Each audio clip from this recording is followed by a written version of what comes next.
अस्सलाम वालेकुम viewers. Medical herbal station Mohammad Fayaz आप लोगों की खिदमत में हाजिर है। आप घर पे ऑयल तैयार करना चाहते हैं अपने अज़्व ख़ास की मालिश के लिए, ताकि उसकी हेल्थ इम्प्रूव हो, उसमें मोटाई आए और अपने एक्चुअल साइज़ में आए। तो जिन हज़रात की रगों की ब्लॉकेज हो गई है हाथ के इस्तेमाल से, या जिनके नस में टेढ़ापन आ गया है, या जो बिल्कुल पतला है, उसके लिए ये बेहतरीन मेरा एक लेक्चर है। इसमें हमें सिर्फ 3 चीज़ें दरकार होंगी: बेल बूटी, सफ़ेद प्याज और तिलों का तेल।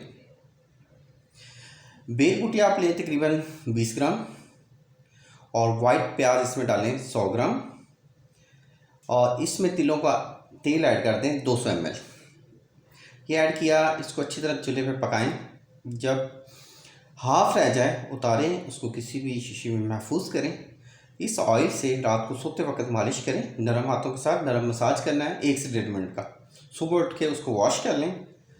आपको इतना फ़ायदा देगा कि आप हैरान हो जाएंगे। मुख्तलिफ ऐसे हजरात है काफ़ी रब्ता करते हैं कि सर हमने ऑयल यूज़ किए हैं, हमें फ़ायदा नहीं हुआ।